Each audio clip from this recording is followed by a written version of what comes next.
What is up, everybody? It's Matt Johnson. We are back with another episode of Real Estate Uncensored. This is the place where you get actionable ideas, insight, and inspiration to turn your real estate career into a life of freedom and become the rockstar agent in your market. And we are taking your questions today. I've got the junior grandmaster himself. He's in the co-pilot seat. He's freshly shaven, as he so well should be. It's Greg McDaniel. Greg, what's up today? Johnson, what up, buddy? Hey, man. You know what, buddy? I've got to tell you that I had such a good weekend. Saturday, I went and met up with a good friend of mine, very, very close friend of mine, Miss Sarah Johnston. If you guys do not know her, go follow her on Instagram. She's an icon legend on Instagram. She just crested her 14,000 followers over there. Funny as fuck. I mean, she and I, we were just sitting there laughing our rear ends off the entire time. Had a long, wonderful lunch. Got to meet her boyfriend. Went to a great place called the Water Bar down the water. Then on Sunday, I got to go with a bunch of buddies of mine, longtime friends, my best friend, his wife, his kid. We all went to a brewery called Lagunitas Brewery. I took you to Lagunitas, didn't I? We went to Lagunitas. Yep. Yeah. We went up to Lagunitas. Had some beers and some laughs and some food. So just a good weekend. And I say it, I've said it before, Matt, I'm going to say it again. We are so blessed with the people that watch this show and the amount of people that just reach out and, are requesting to join our team, wanting to learn more about it with the EXP. Guys, if you guys want to do that, book a time, go to bookmcdaniel.com. Again, bookmcdaniel.com, and book 30 minutes with me. See if joining our EXP team, all the value add that we're going to give you on top of what EXP already gives you. I mean, I'm meeting some of the coolest people that I've never talked to before just because of that opportunity. So thank you guys for reaching out. I have 2 calls today, I have 2 calls tomorrow, and I'm booking more up as it goes. So come hang out with me. Let's do some talking. Very, very cool. I like it. Yeah, man. All right, well, speaking of talking, we're going to do some today. We are taking your questions. We're going to talk about a few things. We're talking about dealing with low inventory, what you can do with $1,000 to generate more leads and why, sending letters or emails to expired listings and FSBOs. So we've got a lot of stuff to dive into. So first of all, let's talk about this question. This is from John Katie. This is in the Lead Gen Scripts and Objections group. Guys, if you're not already a member, go check that out on Facebook. It's run by a good friend of ours, and it's a great community. John says, my market is very dry with low inventory available, barely any FSBOs, only a few expires. I've been doing neighborhood prospecting, and it's going well, but all the leads I'm receiving are 6 months to 2 years down the road. Are there any other unique ways of prospecting? Before we get to his question about other forms of prospecting, let's get to the circle prospecting, and what do you do, and is he experiencing anything other than what you'd expect when you're doing circle prospecting? No, but he didn't really give us a lot of numbers to back up what he said was going fairly well. So we don't know what his bar is set at. So I don't know how to understand that. But I'll tell you a story. And this is last week. I think it was Wednesday. I want to say, Matt, after the show, I was doing my prospecting show. I dialed like 99 people and got a red hot smoking lead. Like they were ready to do something, right? Mm-hmm. And I'm like, sweet, rock and roll. I've got a solid lead. Well, then on Friday afternoon, because Matt and I have a standing call at 1:30 to do things, housekeeping for the show and future stuff, that projects we're working on. And when I got off the phone with Matt, I got back on the calls and I got on with Stefan and Dika. He and I were on a video chat and chatting back and forth, doing calls. Guys, I did 400 plus phone calls on Friday afternoon, talked to 12 people. I was a frog's fart away from giving up. I was like, that's it. I'm done. This is a bad use of time, right? I was exhausted. It was the end of the week. It was a little rainy out. I was like, this blows. Okay. Last call I did, great warm prospect to keep following up with. So I've always said that my numbers are about 250 calls per warm lead or prospect. That averaged out perfectly, the latter part of last week. So for him, he needs to figure out what his bar is. I mean, how many calls does he need to make on average to get a prospect or a client or an appointment, and then just start making sure that he's doing those dials on a consistent basis, or the doors on a consistent basis, or whatever that outbound prospecting method is, but be consistent and persistent with that action and activity every single week. And I don't care if you don't feel like doing it. If you want to lose weight and you don't feel like going to the gym, look chubby, get your jiggly ass into the gym, because that's the day you need it the most. I'm talking to you, Matt. Now pay attention to me. Thanks. Appreciate it. What's up, fatty? What's up, Chub?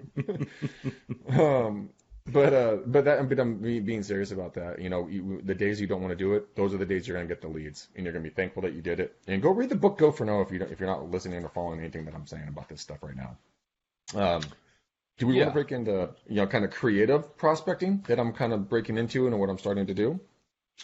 Sure. Well, I did want to mention just real quick, one of the things that we were working on with our crew in our mastermind call this morning is just tracking, because you mentioned right off the bat, talking about, hey, you say it's going well, what does that actually mean? And it's extremely important to know what that means, right? Because if you don't have a performance model in mind for how many calls and how many appointments it takes you to get a listing in a new area, you really don't know whether it's going well. Going back to numbers too, let's make sure before you start circle prospecting that you're doing it in the right area. And Greg, you've talked about kind of how to do that, how to look for turnover rates and things like that. I mean, it could be if you're experiencing those calls where most of the people are 6 months to 2 years out, maybe you're in the wrong neighborhood. You need to find a neighborhood with more turnover, because maybe it's just a very popular neighborhood to move into, and people love it so much they never leave, which is which is great if you're working with buyers. Not so hot if you're trying to get listings. So it kind of depends on why you're out there social prospecting. So with everything, track your numbers, set your goals, know exactly how long you're going to put towards something before you go into it. But yeah, I would say with any kind of circle prospecting, when you don't have the two biggest factors that get you now business, which are a connection to you and a need for what you do, if you don't have either of those two things, you're automatically going in knowing it's going to be a long-term play. That's just the bottom line, unless you have one or both of those two factors. Yeah, and we were talking about some of the guys and gals in our mastermind. By the way, first off, Ryan, dude, this is from Ryan, my coaching client. Shea, he just joined. Dude, got your note, player. Love it. Yes, we are totally going to do this, brother. If you don't know your numbers, there's no way you'll ever be really successful in the prospecting. And everyone wants to have the instant gratification with success, and it's just not going to work in real estate. That's why I was talking to Nick Sakis this morning. He was totally making fun of me for me loving to vacuum. He's like, "So Greg, are you vacuuming? Are you vacuuming?" I'm like, "Yeah, I had it retired." We're probably like, "Yeah, naked cleaning is my jam." But the thing is that why do I like vacuuming in my house? It's not that I actually like fucking vacuuming. It's the thing that I'd like to see something come to fruition instantaneously. I'd like to have that instant hit of dopamine, like, ooh, look, I did something and there is a result. Real estate takes longer than 20 minutes to vacuum a house. Mm-hmm. All right, it's going to take you several months, several years potentially to nurture people into doing a deal, which will take 30 to 45 days. But it's that long, hard legwork that no one ever sees to get the listing. When you're looking at Bob from Remax and like, that fucking dipshit, how's he getting all these leads? He sucks as a human and as an agent. Fucking Bob. Bob. But I mean, he probably put the legwork in some way, shape, or form behind the scenes that you didn't see. So if you're out partying up, doing stuff that's fun, and he's in there grinding, guess who's going to get the dollar at the end of the day? Yeah. So you can't look at it short term. Yeah, I agree. There's and I'm going to throw out a sports metaphor. So Greg, I'm going to try to get you to not fall asleep, because it does concern the 49ers, who are your hometown team. So try to pay attention.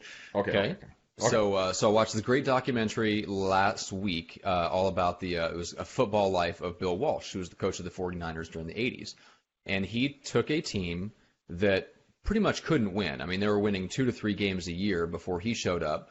In 3 years, he won a Super Bowl with them and proceeded to win 2 more Super Bowls throughout the 80s and set them up for another 2 Super Bowls in the late 80s, early 90s after he left. So in all this, he didn't go in with the intention of, hey, we're going to start winning. He's like, that's not even on the table. He was holding tryouts literally the day before games, where he was having 200 people show up from the community, just looking for people who could potentially suit up the next day and help them. They were that talent depleted. So what he did is he went in and he started to revise the whole culture. He started firing people that didn't fit the culture, hiring new people, down to the point where he was writing the call scripts for how the receptionist answered the phone when somebody called the 49ers office. And the reason that he did all that, and people didn't understand at the time, was that he knew that the wins were long-term, and you need some early wins. You need to change the culture of your own performance so that you can start to see wins before they actually translate onto the football field. And I think it's that way with a lot of real estate agents. And we're working on some stuff for you guys behind the scenes for those of us who join McDaniel Real Estate Systems under EXP. And regardless, I mean, there's other ways to get this kind of information from us if you don't end up joining, but we're going to give it free to those who do. But we're working on kind of a productivity system and a rhythm of daily performance that you can plug into so that you get those wins now, and then it translates into more wins when you get the deals later on. And that's when you really, really start to see it. But you need to feel something now. You need to start changing the culture of your own performance, your own day, your own week. That's why both Greg and I run the self-journal, which we were talking about this morning, because it kind of puts you into this daily rhythm of setting weekly goals, setting daily goals, gratitude in the morning, gratitude at night, looking at what your wins were. Because like you said, Greg, like the deals, those might not come for 6 months to 2 years. But you can set yourself milestones, and you can start to turn your performance around, and you can plug into a system that allows you to feel those wins now, even though they tangibly show up in your bank account. Yeah, and that's one of the things when people always ask me, well, Greg, how long does it take you to get your first deal? Well, how hard are you willing to work is my response back to the individual. When Sarah Johnson and I were sitting down, she was talking because she has a lot of agents like I have a lot of agents coming to me asking questions like, hey, how do I do this or how do I do that or so on and so forth. She had a really good way of, and she and I were doing this at the exact same time, but we never talked about it. Okay. Instead of giving the agent advice, we say, go read this book. When you're done reading the book, come talk to me. And then a lot of the times Sarah will run into him again. She's like, so did you read the book? And they're like, well, no, it's on my to-do list. She's like, good. Don't talk to me until you've read the book. Have a nice day. Yeah. You know what? And I do the same thing. I'll say, oh, look, go read The Compound Effect, or go read a book, or go read Ninja Sales, or something along those lines. Kind of get them in that mental mindset, how they can get to that next level. I make a task for them to do, and then I'd be happy to spend more time with them to answer their questions. But otherwise, if they aren't willing to put the work in, they'll never be able to get to the next level. Yeah, true. All right, so let's get back. You had some things to throw out to the audience on creative prospecting. So in a low inventory market. Yeah, so low inventory market, guys. What I'm doing, so I'm going to FSBOs. I've talked about this before, but I'm going to say it again.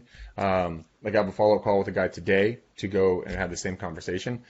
This little thing right here, your phone, guys, is super, super, super powerful because it's your camera. Whoops, don't want to delete that. And what you can do with this thing is you can go and shoot a Facebook Live. Even if you don't have a big following, you can still shoot a Facebook Live. If you work with viral, you can take the video, give it to them. They can do some editing for you because they give you a special project every month. And then you can take these videos and you can push them out into Facebook and put $20 behind them, $50 behind them, $100 behind them, whatever you want to do a promotional blitz out to the general public, letting them know that this home that's either a Make Me Move or a FSBO or maybe a pre-foreclosure, so that, hey, if they're pre-foreclosures and they don't want to lose their house, let me, or if they want to sell their house or whatever else, you can say, hey, look, if you're going to sell it, why don't you let me just do it? I only charge blank percentage versus going on the market and having everybody know that you're in foreclosure. Let me help you right this ship. It's not going to cost you anything, and I'm not asking for the listing. Try to bring that buyer in, because everyone asks me, well, why don't you want to get the listing? Because they're expecting me to ask for the listing. I'm going around this on the backside. I'm building the rapport, the friendship, the trust, the gratitude on the front end by trying to help, by putting my time, energy, and money into play before asking for anything in return. As the Grand Master teaches, bless and prosper first. Give before you get. Gary Vee, jab, jab, jab, right hook. Give, ask. It's gonna give you a better ROI on your time, because asking for the listing right off the bat is red water hunting. Everybody is doing it. You don't stand out at all. You've got to stand out a little bit. You've got to be able to be like, look at me. I am here. I shall solve your problems. This is how I'm going to do it. And it's not going to cost you a dime. And I don't want your listing. And then as they figure out that selling this house is another fucking job, and I don't need another freaking job. Then all of a sudden, like, okay, Matt, could you come in? Okay, you've helped us so much. Would you even just consider listing our house for us? Let me think about that. Yes. No, but seriously, like if you want to carry that through, you need to have a system for how you launch homes into the marketplace. and they need to understand that you have that system and that they need to fit into it if you're going to list their home. That way, when they come to you and say, hey, would you consider listing our home, you can say, absolutely, under the right circumstances. Because here's how I launch homes into the marketplace. And as long as you guys are willing and able, and this is really what you guys want to do, then of course I would love to work with you on that. But we really need to sit down and figure out, is this the right move for you? And am I the right person? Is this the right system? Because we follow a specific process for getting homes sold very quickly and for the absolute most money that we can. And there's a certain way that we go about doing it that we know works. And I'd like to show you a little bit about what that is and what that means to you. And if that will work for you, then of course I'd love to talk about taking your listing and getting up on the market for you and working together. That works much better than them. That's what allows you to authentically say, I don't necessarily want your listing. Now, maybe we'll be right to work together, but you're going through this process right now. I just want to be helpful. I have a system for how I launch homes in the market that we can talk about at a later time if you want to know about it. Right. So that will, just having those marketing things in place, man, they're so huge. They're huge for how you communicate. They're huge for just like your sense of treating them as a client before they're a client, which you've talked about on the show before, just how important it is to have that mentality that that goes back to like the J. Abraham strategy of preeminent stuff, like treat people as a client before they're clients. And then if they take a step towards you and they're interested in becoming a client, then you can take that consultative approach, right? Where we have a great system for how to do that. I would love to share a little bit with you and see if it's a good fit. Yeah, 100%. That's why I'm always the hype guy in front. Matt's like, oh, shit, here's another program Greg's going to go. Now how are we going to put it into action? Damn it, McDaniel. But there's another one I put in the chat, guys, for all of you guys that are on the Facebook Live with us right now. It's called Coop Out. There it is. It's like $30 a month, I want to say. I think I just saw the bill come through. Will help you create coupons and then post them to social media for free. And then you'll put, it's for local businesses. So if you wanted to go the local business route and start building referrals through them, you can go down to Bob's Donuts and get a discount, buy one, get one free, or whatever, the coupon's going to be. Like, go watch this little thing. So Coop Out, COUPOUT.com, Coop Out. And so you could be going in and providing value to the homeowners. We can also go in and provide value to the local businesses as a value-add promotion for them. It can be something that they're already running, just you have a different platform to push it out. Does them no disservice. If they don't want someone to help them get more business, well, fuck them, move on. They're not going to last anyways. They're doomed. They're doomed to the depths of despair. But that guy who created it, the reason why he created this program is because he was doing coupons a little bit more, a little bit harder, a lot more legwork involved. But he said about every business that he partnered up with, on average, gave him one referral deal a year. So if you wanted to go and get 20 or 30 extra deals, go promote 20 or 30 businesses, out in the communities that you work in. I mean, it's a no-brainer. Besides, they meet a lot of people. They have circles of influence that you couldn't tap into if you tried in a year. This is it just makes sense to reach out to these people. And maybe you can hold a networking event with Rockstar Connect, which, guys, if you guys don't have a Rockstar Connect event for your area yet, you're a retard. It's so simple. We're even giving Matt one in San Diego. Goodness gracious. Oh man. Yeah, that's something. That's another one. It's networking. Hire Rockstar Connect for $350 a month. Go out, get a networking event, become the rockstar in your area, be the connector, bring people together, make their lives better. Because then when they have something that they want to refer an agent to, guess who they're calling? You, because you brought them business. This is blue water hunting. This is old school. It's so old school, it actually works in today's day and age because everything today is digital, right? Yeah. Got to go belly to belly, face to face, eyeball to eyeball with people to build that rapport, build that trust. Yeah. Now, that's 3 ways that they could go do marketing right now that virtually costs them nothing. And if you don't have $350 to spend, go get your lender and your title officers to split it with you. Mm-hmm. Yeah, totally. Yep. Anything you spend on that stuff, absolutely go look and go partner up with your loan officer and see if they're willing to go halvesies. Halvesies. Halvesies. We'll go Dutch. That's right. There's a great question here from Sean. I'm not even going to attempt the last name on this one, and I took Hooked on Phonics. I'm guessing it's I don't even know what region of the world this is from, so I'm going to skip that. So Sean says, what do you think would generate more leads, spending over $1,000 a month on Zillow or spending the same amount boosting Facebook posts? From what I understand, well, I'm not talking about that, but the question is more, which I think is very interesting, right? So if you want more leads, it's cheaper to, on average, it's cheaper to generate leads on Facebook right now than just about anywhere else in real estate. The problem with Facebook leads is that they don't go to Facebook looking for anything to do with real estate. They get distracted by an ad and they go click on it. They may pop in their information, but there was no intent on their part to go looking for real estate information just because they were on Facebook. So what you end up with is more leads. That doesn't mean they're good quality leads. Now, it depends on the path that you're sending them down that got you the lead in the first place, and there's some things you can do to raise the quality of the leads that you get off of Facebook, but in general, they're going to be lower quality, which means you're going to get more of them for the same price, but that's not necessarily a good thing. Like, Greg, you and I know people, and I've interviewed people that they're very heavy into Zillow and Trulia. Mm-hmm. They'll pay $200 or $300 for a lead that goes to closing, and they'll pay it all day long, because guess what? It goes to closing. Yeah. I mean, all day long, all day, every day. There's a team here in the area, which one of our new members, Dana, what up, Dana? I can finally announce you. She's on our team here locally. They used to be with KW. There's a big team there that she used to work with. Mm-hmm. They spend $5,000 a month. Their lender, Jenna, one of my exes actually, who's a phenomenal lender. She spends $5,000. Her company spends $5,000. So together it's $10,000. But I mean, they're closing 5 to 15 deals a month. Wow. Yeah, I mean, so totally the ROI for them is totally worth it. Yeah, because your commissions are $15,000 to $25,000 a pop, typically, right? Average 20, 25,000. Yeah. We're going about $1 million, and we do 2.5%, so on and so forth. So yeah. Okay.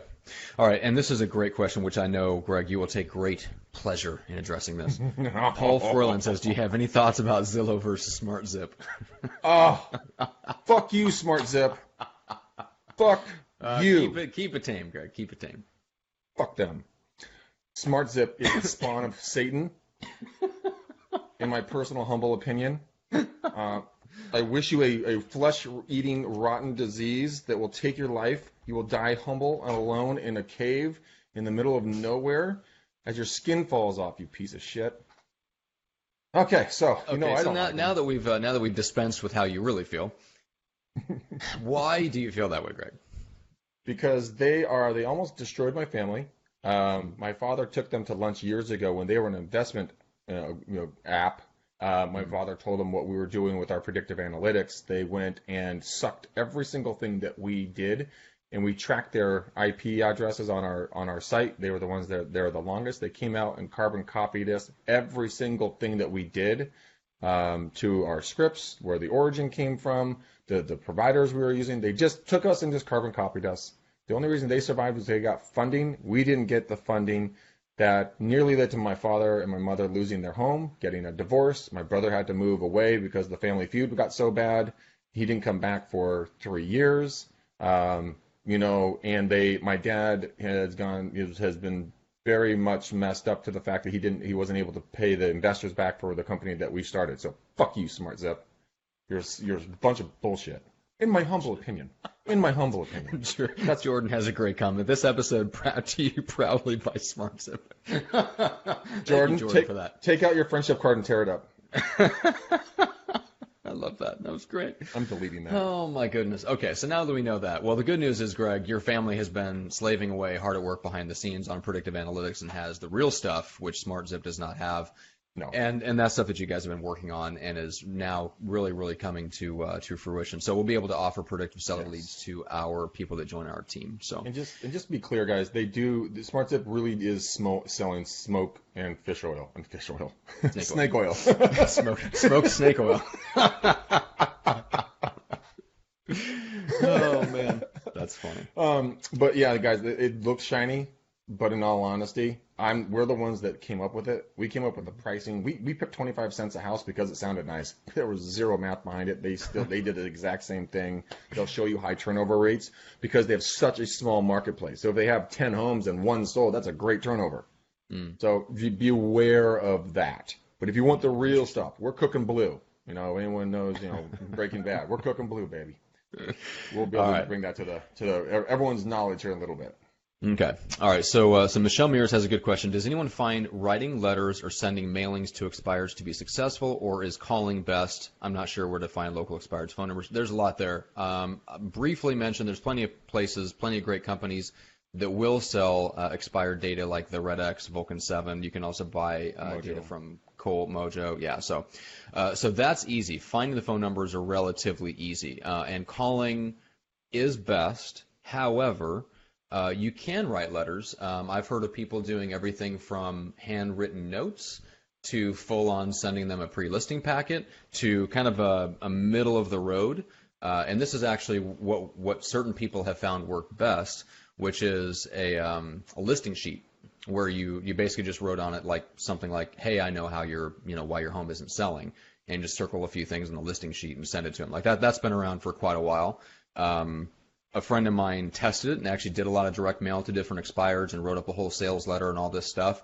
And no matter how good the direct sales letter was, selling them on getting them to call or getting an appointment booked or whatever the case was, it still really wasn't able to outperform just that simple, very, very simple, basic handwritten thing on a listing sheet that basically tells them, I know why your home didn't sell, give me a call. So it doesn't take much, but it's not magic. You really have to consistently mail them. As far as email, I think there was another question in the group about emailing FSBOs and expireds. Greg, I don't know if you've ever tried that before or tracking down people's email addresses for those. I haven't heard anybody have like outrageous stories of success doing that. I would say it's probably a good part of an overall campaign that if you are calling, if you are mailing, if you can get a hold of an email, absolutely. What I would send to them is kind of essentially the same thing, like a copy of their listing sheet by email or embed it in the email or something like that. And just let them know that you know why their home didn't sell, give me a call, and then maybe follow up with some testimonials of success stories you've had from past expired listings that you've put back on the market and sold in like 10 days or 20 days or whatever. So make sure you can sell. If you're going to go after expired listings, as soon as you have them, like get success stories and testimonials from every single person you can as soon as you get their home sold and under contract. That way you can use them and build trust with the next round of expired listings. Yeah, I mean, you can hide behind the phone or the computer or a postcard all day long as well. I mean, if you really want to stand out blue water hunting again, guys, go to your local board or go on Amazon, buy some very cheap, like not cardboard, but kind of those plastic, really lightweight plastic signs. The ones you can probably stick on stuff. Probably cost a couple bucks a sign. Go walk on the front door, put a pre-listing package together, kind of all the stuff that you're going to be doing for them, and then bring your sold sign, go right to the front door and be like, hey, my name is Greg McDaniel. I'm a real estate agent with the McDaniel Callahan Real Estate Team. As you are sitting there, guys, you literally hand them the sold sign and say, you're going to need this when you work with me. I prepared a pre-listing package so you can learn a little bit about our team and a little about what we do for our families that we work with, kind of how we help them market their home for the highest price in the shortest amount of time on the marketplace. You know what? Are you guys still considering selling? But I mean, you have to grow a pair of brass balls and do something different, guys. Red water, everybody's doing. Blue water, nobody's doing. Stand out from the herd, because you will complain, you'll bitch, you'll moan, you'll complain why it's not working. They were listed with another agent. I did the calls, I did everything else. But just be unique to whatever your skill set is. But go see the people. Just knock on the front door. Say hi. Grab a big pair of brass balls. Hand them the sold sign. You're going to need this when we work together. Now, why do I say that? Because it works. Darren Hardy from Success Mag, he's not actually there anymore, but Darren Hardy did that and talked about doing it in the compound effect. We just hand them the signs. You're going to need this when we work together. He became the biggest real estate agent in 2 years in Alameda County, whole county, because he took no to a whole nother level. So if you want massive success with these expireds, then yeah, you have to take massive pain. You can't have all pleasure on one side. You have to have the equal side of pain, when you get to go through the shit to get to the pleasure. I mean, just the way life works. There's a good side and a bad side on everything that you do. Yeah. So that would be my idea. There's a good follow-up question, actually. Emily Corson, who's a new member in the LGSO group, says, any advice on door knocking for the first time? I'm new to real estate and a little nervous about not being knowledgeable enough if I'm asked a question and don't know the answer. And guys, whether that new agent is you or whether you are a team leader who's, recruited that type of person onto your team, I want to cover just real quick. How do you help someone get up to speed reasonably quickly enough to the point where they know that they can handle most questions, or at least explain why they don't know something if they don't know it? So just to get that feeling of like, hey, I can at least handle most things that are thrown at me when I go on the doors. How do you get to that point quickly, Greg? Couple of ways. One, on a daily basis, be looking at your MLS, gonna get a feel of what's going on, how many are active, how many pending, how many have sold in the last 30, 60, 90 days. Be able to talk about, days on market, because you should have a printout or somewhere you could get all that information. Take it with you if you want to, so you can actually be like, well, hold on, let's take a look. Alamo, 35 listed, 42 pending, and it's been 52 have sold in the last 30 days. If you want to have those numbers and stats, there's no shame with bringing a sheet out with you. There's a lot of stuff out there. Not everybody can have everything on the tip of their tongue about that stuff. Mm-hmm. I would listen to Real Estate Today Radio. It's a professionally produced podcast by the National Association of Real Estate Realtors. And they do a national thing on the updates of what's going on. I have a furry idiot in my lap who just would not. She was not going to stay down there. She's like, I'm going to come up. No, I'm not. I'm out of here. So listen to Real Estate Radio Today. Okay. Really good, relevant content for what's going on, nationally and then regionally for you. And they always cover a subject that you can talk to about people at the front doors. Mm-hmm. If you want to talk a little bit more, you can go to neighborhoodscout.com. You can type in the zip code that you're going to be in, and then they have micro sub-market areas that if you're going to be on, Stevens Street, well, in that area, go to that micro area, click on it. They'll give you a real estate overview that will give you some percentages. Now, that's not a scalpel; it's a sword, but it's good enough to keep the conversation rolling so that when you're talking, you're going to be able to be very knowledgeable about things that are in the area. Yeah. That's where I would get the knowledge for the real estate information. Go to those three sources. You will have more than you can possibly ever know or need to know. Basically, people are just going to try to see if they're going to like you. If you can carry on a conversation. So learn the Ford script: family, occupation, recreation, and dreams. So you can keep a conversation moving, but yet controlling it and bringing it back to real estate when we go off the rails. So I think that would be that. Just those four will get you to where you need to be on the doors and give you a confidence level so that you feel competent when you're out there. Let me throw this out too. It's not necessarily a bad thing if and when you do get stumped. And what I mean by that is if they legitimately come up with a question you really don't know the answer to, like, hey, that home that was catty corner to me across the street that faced it the other way, I think that just sold. Was that a 4-bedroom or a 3-bedroom? Like, unless you're out in the neighborhoods every day, what are the odds that you know that off the top of your head? Probably not that good. So if you encounter something like that, you can always look at it as an opportunity to reach back out to them and build more of the relationship. And you just say something like, hey, that's a great question. That's something I can look up when I get back to the office and shoot you a quick email. Just out of curiosity, like what are you thinking about selling to where that would make a difference in comparing that house to yours on the price? Like, is that why you're curious? And just get a sense of kind of why they're asking. Just get them to open up a little bit. And then if you go down that path, whatever that is, just end off with, well, great. Well, let me take a look. I'll do a little bit of research on that house and send over some specs on, the bedrooms and the square footage and the price that it sold for, and just see if it's comparable to yours. What's your best email? And then just do the classic Greg thing where you look down and just make them give you your email. Everyone else what's your email? Just pause. Dramatic pause for effect. Dramatic pause. Yeah, exactly. To sidestep that, Matt, you can use homesnap.com, get the app, go walk across sheet and just go be like, take a photo of it, come back and be like, nope, that's a 3-bedroom, not a 4-bedroom. And it sold for $1,250,000. They had it on for $1,375,000. Yeah. You can home snap. But if you want to do data harvesting, I would definitely recommend going down Matt's path. because that makes sense. Yeah, because that will get you a more of a nurture and someone you can add into your database, which is what when we talk about monetizing the no's, that's what we're talking about. That comes from Greg Harrelson and his realization that, hey, if I'm going to be out here prospecting and talking to all these new people and 95 out of 100 are not planning on doing anything anytime soon, how do I monetize the no's? Well, it's by adding them to your database, and then you start building a relationship by sending valuable, helpful, useful, educational content to them. That way, when they do think of doing something, you're the first one they think about. So, let's see. Dave Fresquez commented, if you're going to project yourself as a neighborhood specialist, they need to define that for themselves for what it is and be prepared. That is absolutely true. I don't think we necessarily encourage people to present themselves as a neighborhood specialist, partly for that reason.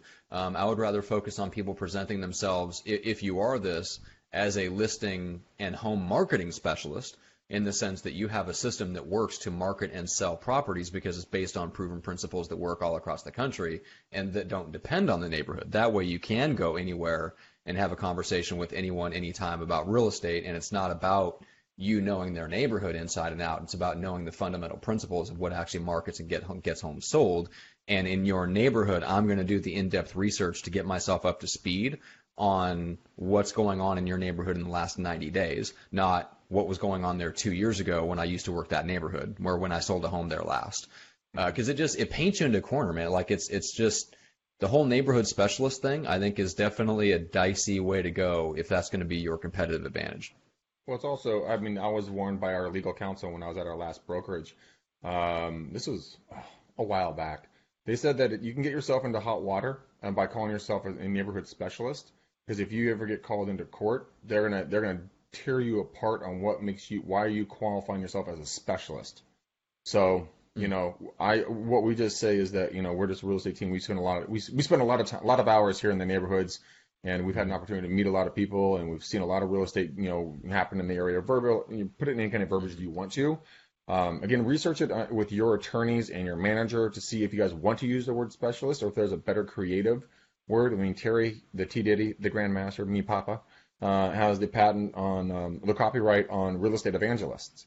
Mm-hmm. So if anyone ever uses it, he can sue him because that's his shtick, but it gets conversations going. He's like, we're the local real estate evangelists.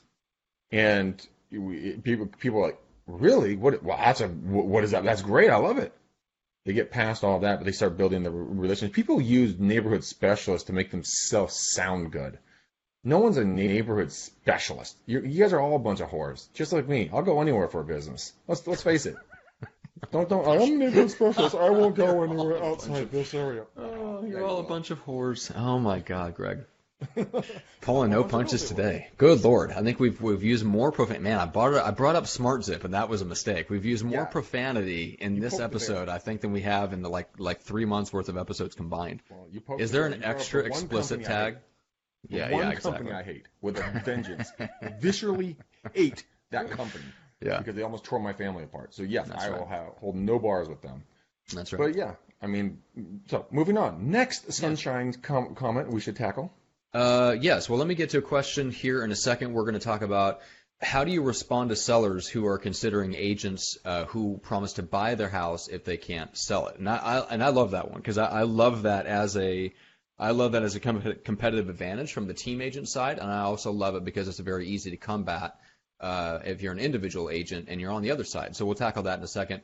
Right now, go to erslivestream.com. You can check out our friend Jeff Cohn's high-def live stream trainings Wednesday, Friday. You can get access to that. I think it's like $17 a month. It's ridiculously affordable. So, guys, if you do not have a team that you can plug into and you need that structure and support and you're looking for some extra training, that is a great resource. We also actually bundle that, and that's included if you join our team, the McDaniel Real Estate group that you can join nationwide, essentially McDaniel Real Estate Systems. You can plug into us and you can actually get that for free. But if you want to purchase it freestanding, you can go to erslivestream.com and check that out.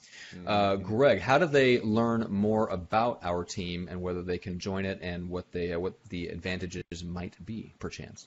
Well, the advantages are lengthy and generous. Numerous. They abound. They abound. Like the unicorns in my advantages abound. Okay. Guys, go to bookmcdaniel.com, bookmcdaniel.com. I'll put in there again, get a 30-minute call with me, and I can lay down the whole laundry list of what we're going to be adding in as value adds when you join our team. And when I say join our team, you're not going to have, the McDaniel Callahan logo on all your signs. It's going to be your real estate endeavor. So it's the Johnson team, or it's the Stevens team, or whatever you want to call yourselves. You'll be a part of us on the back end and take advantage of all the people we're connected with, all the products that we give as value adds to you. So you get access to all of our free stuff, every product we ever put out. You get to watch our mastermind class, as a voyeur, sit in the dark and not have to expose yourself to the light, and get all the coaching and training from the people that are in the spotlight. Matt is dying if you can't see. You get to sit in the dark and watch it as a creepy voyeur. Oh my God, Greg! For the love of God! You poked at the bear, man. The bear woke up. I know. You're also going to be able to get. The bear was so much better when he was asleep in the corner. But see, I'm not hairy anymore, so I'm not. I can't be. It's good. I appreciate that you're not hairy. All right. You also get 36 to Life, the 4-week live training program. That really kicks you off and gets you hitting the ground running, whether it's for you or the agents on your team. If you bring an entire team over, you get to move into our Rockstar Conversations, which is our signature program. That's an 8-week self-guided program that will also help you hit the ground running quickly and put commissions in your pocket in 90 days. We can also put your entire team through that if you move a team or a brokerage over. And then once you're trained and you have your action plan in place, you can plug right into weekly live training. So like Greg said, you can watch our Rockstar Agent Mastermind on Mondays. You've got the live stream training on Wednesday, Fridays. And so 3 times a week, live, high-def, live streaming video training from us and from our friends over at Elite Real Estate. So yeah, you get all that. And that's just the beginning of it. So we've got more stuff in development. As well as like a monthly live Q&A conference we're going to be setting up, access to all future training programs, tools, systems, home productivity system, recruiting tools to help make it easy for you to bring other agents over under your name so that you get a residual profit share off of the deals that they do, even if you don't bring them onto your team, so to speak.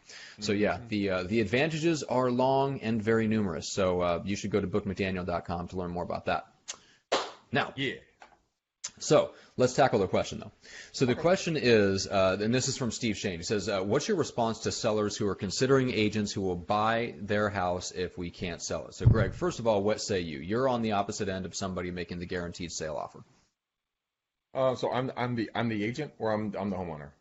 No, you're the agent. This is about how do you handle that objection. Well, Greg, I'm the homeowner. We're thinking about listing our home with you. You're sitting a listing consultation, or you're on a pre-qualification phone call with me, and you're like, well, I've met with an agent who says that they'll sell their home. They'll essentially buy it if they can't sell it for me. So I'm thinking about going with them. Oh, well, Matt, that's a very good opportunity for you. I mean, if you want to get the lowest and best price for your home, I would recommend that move for you. Did you understand? Did they tell you the price that they would buy it for? Do you understand how that process works? No, we didn't actually talk like real numbers. Okay, let me explain to you why they're making that offer for you. They're going to be an investor on that purchase of that home. They're not going to be an end user. So what they're going to offer you is going to be at least 20% lower than what you would get on the open market. So if it comes down to that, you will be losing a significant amount of money because they're going to buy that home and then they're going to flip it and they're going to make a profit on it. So they're going to get your commission, and then they're going to get a profitable upside of the money that should have been yours. They're going to be taking it from you. So do you really want to take that much money from your family, honestly, or do you want to work with someone like myself who's going to price it to market appropriate so that we can get the best and highest price for your home, not the lowest price you can get for your home? You see how that works now? How they're going to take advantage of you twice? Yeah. Okay, that makes sense. Okay, you're getting. That was a quality role play from Matt Johnson. Thank you very much, and good night. The applaud abounds. The applaud abounds.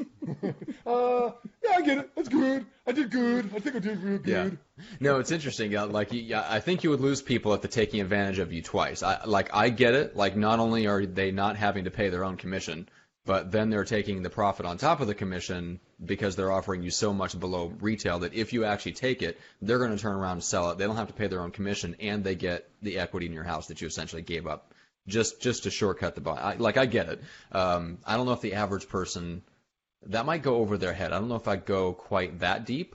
I would just I would ask them, well, hey, did they make you, did they put like an offer in writing so that if they can't find a buyer, that you know exactly what they're offering you for the home? And usually the response is going to be no, because of course they're not going to do that. I mean, they might. There's some people that make the guaranteed sale offer out there that are legit investors.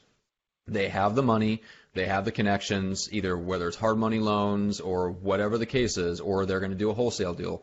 There are some people out there that make the guaranteed sale offer that they absolutely will back it up with an offer in writing. So don't be thrown if they say yes, because in the end, it's still going to be a wholesale offer. It's still going to be below market value, because otherwise they're not going to make the offer. I do know one person that ran the guaranteed sale. I don't think it was a wholesale offer necessarily, and they did eat it. They got a loan, they bought the house, they took the loss because they couldn't get it sold in the time frame. Most agents that make that offer, and I love the guaranteed sale offer, provided you do it right. Most agents, when they offer it, there's some stipulations, there's some hoops you got to jump through, but most of them, to us as agents, they're common sense, which is, hey, you got to price your home at what it'll actually sell for. You got to make sure that you do, let's run the checklist of things to do to get the home ready for market so it actually shows well. Let's do an open house the first couple of weekends. You can offer the guaranteed sale in a way that's very authentic and very real, and basically just puts them in the best position to sell, because you know that if they do that, they're going to sell in 3 weeks or less. And I don't think there's anything wrong with offering the guaranteed sale that way. There's some people that go and make sellers jump through 1,000 hoops to try to get out of really ever having to follow through on it. I don't agree with that. I think there's a way to offer it authentically, but it is pretty easy to combat if you're the agent on the other side, and Greg basically gave you the script to do that. Yeah, but I mean, the question that you posed to me was, how do you compete against another agent? The question wasn't, is the guaranteed sale a good thing to do? And so, I mean, the reason why the whole thing was there was just to put a significant amount of fear inside of the homeowner's head, to scare them straight, when it comes to the way that they're thinking. Not just dollars and cents. Oh, I got a safety clause. No, dude, you're getting gang raped, and they're packaging it really nicely. That's what's happening. You want to be the white knight, the knight on the shining armor on the horse, riding in, saving the day, man. You've got to position yourself mentally like that.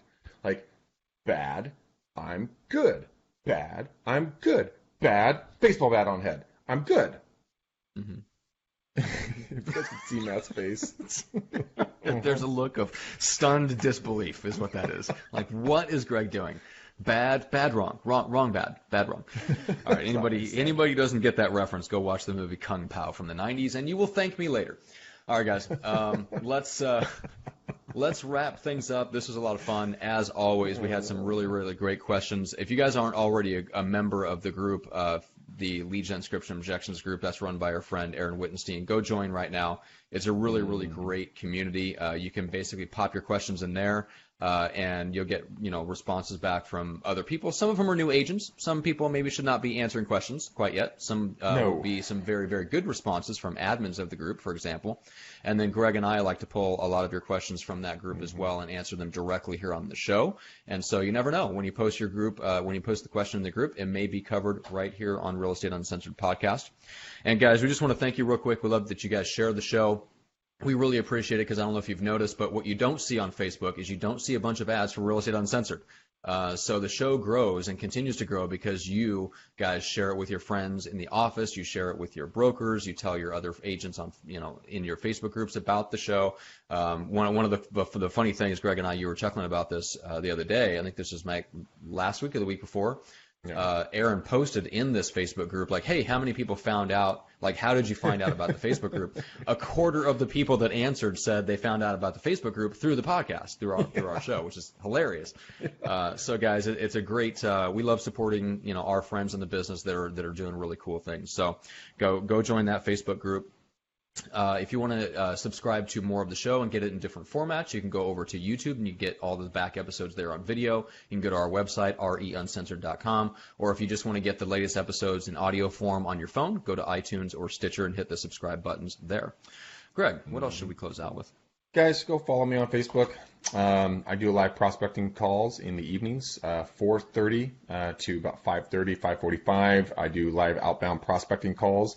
So you can see that it's not only you that get your ass kicked when you're doing calls. Yeah, I get the same F-bombs, I get the hang-ups, I get all that same stuff.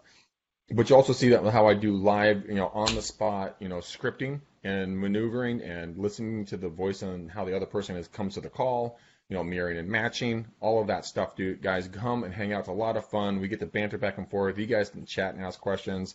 I'm doing the calls. Do calls with me. Post your results.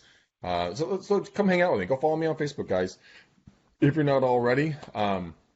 And then share this like a virus, guys. Put this show out there. Let everybody hear it, so that they might get a giggle out of real estate content, learn something, put it into their business today, and make some money, so their kids don't do crack. So that's right. Real Estate Uncensored. Listen, or your kids will do crack. Hashtag kids don't do crack. That's right. Hashtag real estate saves the day. That's right. Okay, Oh, I think we're that's done. Funny. Okay, good. Matt, what are we going to do? I believe we're going to put a bow on this one, Greg. We're going to put a nice, tidy little post-Christmas bow on this. All right, let's put a bow on this thing. And as always, guys, peace out, ninjas!